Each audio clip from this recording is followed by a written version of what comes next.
I have been very impressed with the messages that we have already received and express appreciation for the senators and for all who have organized this Inter-American Forum on Religion. I'm grateful to be with you. Thank you for inviting me to participate in this Religious Liberty Conference. I am pleased to be gathered among people of faith and goodwill. We are met in a country and in a region of the world where the great majority of the population values faith, family, and ethical values that religion inspires and teaches. I'm impressed with the spirit of collaboration among you as you seek to learn more about religious liberty and how to strengthen it against the threats we face today. My principal message is that we must not neglect our responsibility to defend religious freedom. In simple terms, there is a growing number of people who do not feel accountable to God for their conduct and attempt to diminish the rights of those who do feel accountable. Many want to eliminate or even destroy religious freedom. We must stand firm and united in defending this basic freedom. I'm grateful for the things that are going on in the Senate and what have been described earlier. I'm also grateful for the close association we have with Catholic, Evangelical, Protestant, Orthodox, Adventist, Jewish, Muslim, and many other religious leaders, and the friendship that allows us to work together on common issues of mutual concern, even though our religious teachings are different in many important respects. My plea is that all religions join together to defend faith and religious freedom in a manner that protects people of diverse faith as well as those of no faith. We must protect not only our ability to profess our own religion, but also the right of each religion to administer its own doctrines and norms. Divinely inspired rights, religious freedom is, historically speaking, our first freedom. During the Middle Ages, the Roman Catholic Church strove to maintain the autonomy of the church from the control of worldly rulers. As an example, the English Magna Carta of 1215 recognizes that the English church shall be free and shall have its rights in full and its liberties intact. The Magna Carta went on to declare that the king is subordinate to both God and the law. The idea that God and not the temporal sovereign is the source of fundamental freedoms is underscored in these seminal words from the Declaration of Independence of the United States of America in 1776. All men are created equal. They are endowed by their Creator with certain unalienable rights. The acknowledgement of God, the Creator of the universe, as the ultimate giver of essential rights, is proclaimed in a magnificent fashion and clearly reflects the cherished beliefs of most people. Religious freedom is not a privilege conceded by government, not a human invention or product of so-called positive law. Rather, it is God-given or natural right, a right that no government can or should abrogate. Natural law, or even a belief that we are accountable to God, is not in fashion in much of the legal world today. But the recognition that individual rights are part of the design of a loving Creator is part of both the Church of Jesus Christ of Latter-day Saints and Catholic theology and many others. And the teachings of most other faiths follow that same principle. It is not government which has the disposition and power to grant these protections and rights. They are derived from our Creator. We acknowledge that religious freedom has not always been protected. Both Catholics and members of the Church of Jesus Christ of Latter-day Saints were persecuted during the early history of the United States, even though the laws should have protected them.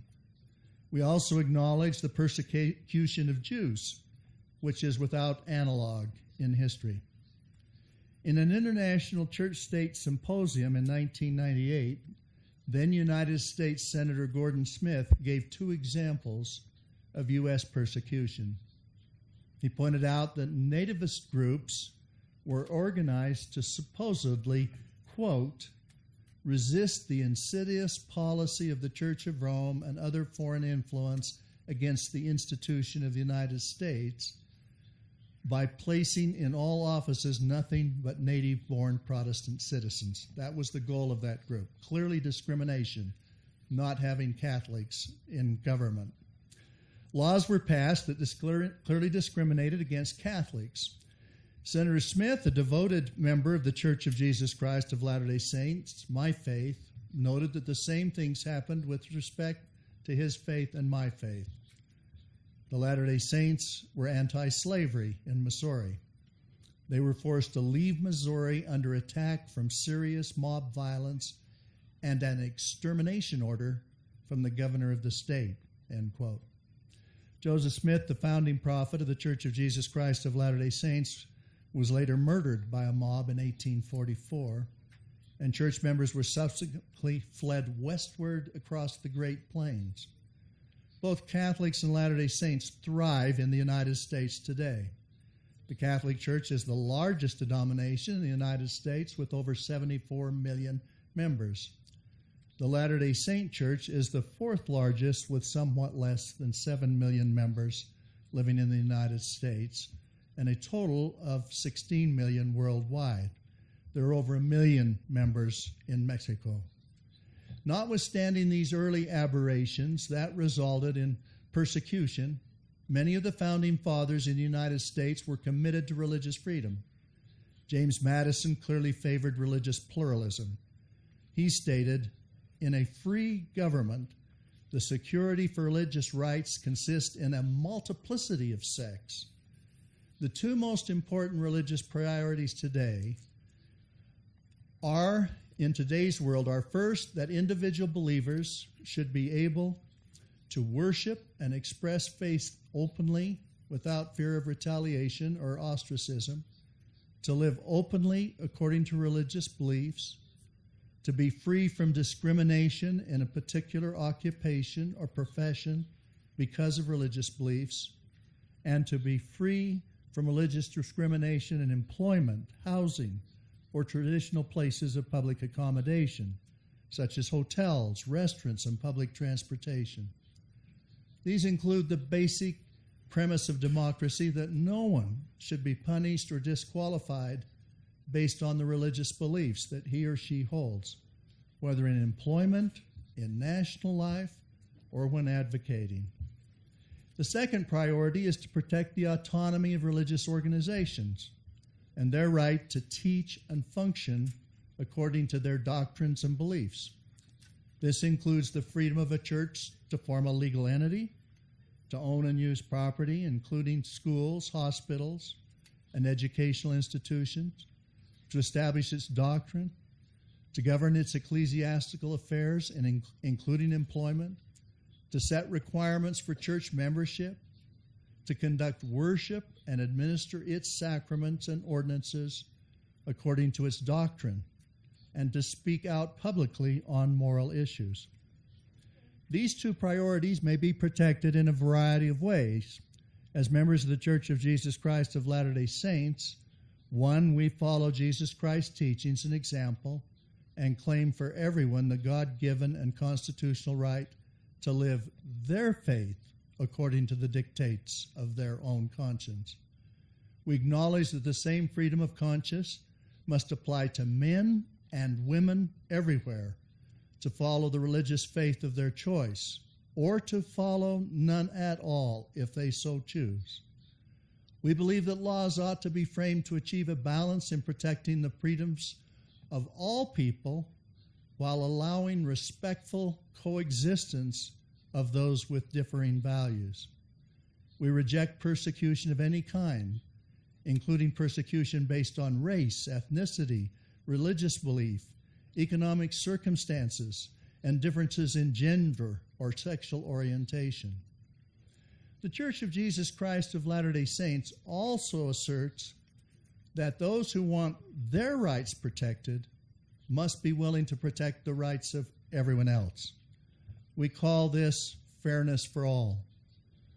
Our doctrinal commitment to be compassionate requires us to support the basic rights of all and to treat everyone with civility and respect. We must support the religious freedom of persons and institutions of all faiths, as well as the freedom of those with no faith. One basic statement that demonstrates the Church's commitment to freedom of religion for all is our 11th Article of Faith, which declares, "We claim the privilege of worshiping Almighty God according to the dictates of our own conscience, and allow all men the same privilege. Let them worship how, where, or what they may." There's also a wonderful statement by the prophet Joseph Smith, who passionately asserted his commitment to civil and religious liberty when he said, quote, "I am bold to declare before heaven that I am just as ready to die in defending the rights of a Presbyterian, a Baptist, or a good man of any other denomination, for the same principle which would trample upon the rights of the Latter-day Saints would trample upon the rights of the Roman Catholics or of any other denomination who may be unpopular and too weak to defend themselves. It is love of liberty which inspires my soul, civil and religious liberty to the whole of the human race." Leaders and believers from all faith traditions must be part of a coalition of faiths that succor, act as a sanctuary, and promulgate religious freedom across the world.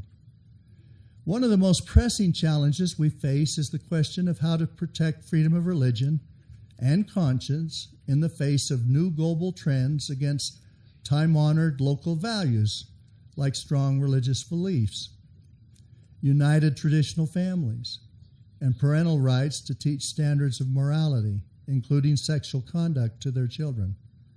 We need workable solutions that protect our freedom to live our faith and teach our values in an atmosphere of respect for the rights and dignity of others. There is a growing chorus of those who do not respect accountability to God and feel perfectly comfortable in demanding that religions eliminate any doctrine that do not support their views. This chorus of voices was lamented many years ago by an apostle of our church, Elder Neil A. Maxwell. He said, "How can a society set priorities if there are no basic standards?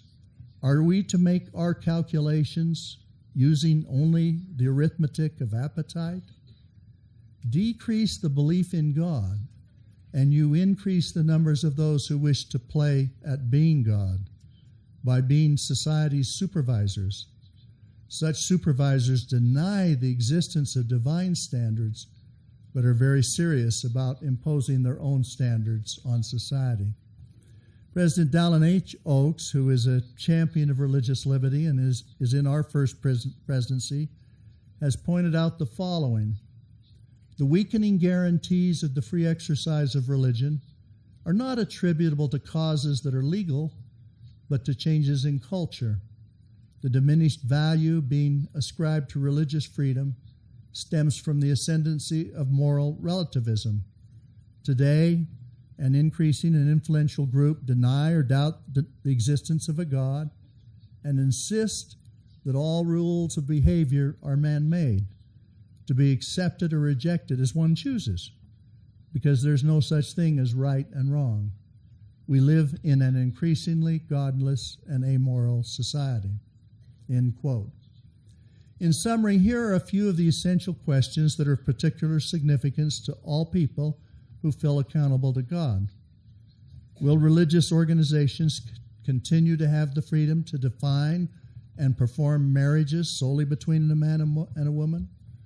Will laws barring discrimination, which we are supporting in our fairness for all of people of certain gender, have appropriate religious exemptions and protections so that religious organizations and people of faith can act in accordance with their deeply held beliefs regarding marriage, family, and sexuality without retaliation? Will religious schools be permitted to have religious requirements for faculty, staff, and students? Will religious believers be excluded from certain professions because of their beliefs, expressions, or actions regarding sensitive social issues? Will the decline in religiosity generally and religious exercise increasingly be limited to the home and places of worship? Or will it continue to have a positive role to play in the public life of this great nation? Will religion come to be seen as dangerous, as something the law must protect people from, rather than as a great good for individuals, society, and the state? These and related questions highlight some of the challenges that religious organizations and individual believers will likely confront in the years to come. Constant vigilance will be necessary to preserve the great treasure of religious liberty for believers and for society at large. How do we accomplish this? How do we defend the great treasure of religious liberty more than we have in the past? I'm not just talking about defending religious liberty legally. In addition to legal and educational defense, we need to win the hearts and minds of the people of Mexico and across the world. We cannot do that when we are silent about issues that impact religious liberty. The voices of people of faith need to be heard and amplified. When this is done, it creates a pause in the discourse and allows people to evaluate where they stand on a particular matter. Silence allows the rhythm of negativity to continue uninterrupted and unchallenged. It erodes the confidence of people of faith. My point is really quite simple. When allegations are made that are detrimental and often false to either faith or religious liberty, the members of that faith and their friends of other faiths who feel accountable to God need to defend them in a positive, statesmanlike manner. We need to defend divinely inspired freedoms. Too many do not make their positive views known when their engagement is sorely needed. Some are concerned that they should wait for the respective leaders of their faiths to point the way before speaking out. I would suggest that for people of your capability and training, your individual initiative to defend religious liberty is essential. It can take many forms. It may be as simple as posting something in defense of your faith or the faith of your friends. Please do this on your own volition, understanding that you'll not always get things exactly right, but also understanding that the far bigger mistake would be to sit silently by. We'll not always win against every attack that is made on faith and religious liberty, but there should not be a vacuum of positive voices. Our response should be civil and respectful, but at the same time firm. We can do a better job of educating our responsible friends about the essential value of religious liberty and its importance in protecting our shared values.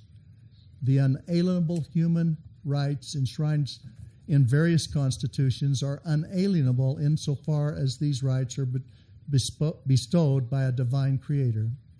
It is the accountability to a divine creator that is the foundation for assisting those in need, respecting fellow citizens, and respecting and following the law. To the extent that these human rights are merely the creation of man, they are at risk of becoming alienable or being removed by man. To this end, religious liberty is foundational to all other human rights. It is in the best interest of anyone concerned with human rights, even atheists and non-believers, to protect religious liberty. We can and must do a better job of communicating our mutual interests. How people of faith live their lives is extremely important. Be an example of what is highest and best in your religion. The Apostle Paul instructed Be thou an example of the believers. The Savior himself taught, let your light so shine before man that they may see your good works and glorify your Father which is in heaven. Those of us who feel accountable to God have a responsibility to live upright lives of service to God and our fellow men, to obey the law and to be good citizens, neighbors, and friends in all we do. As we do so, ordinary citizens and government officials alike will be more inclined to see the value of religion and to respect the basic principles that allow us to freely live our belief. There is no better demonstration of the great benefits associated with religious liberty than for devoted members of various faiths who feel accountable to God to model principles of integrity, morality, service, and love. As others see the goodness of individuals and families' goodness that is founded in strong faith and character, they will be much more likely to speak up in defense of the religious freedoms that allow us to be who we are. I conclude by reiterating my plea that all religions and men and women of goodwill everywhere join together to defend religious freedom, a most important and God-given right. I express my gratitude for the powerful impact that you have in protecting religious freedom and upholding faith and righteousness. Thank you very much for giving me this opportunity to speak to you.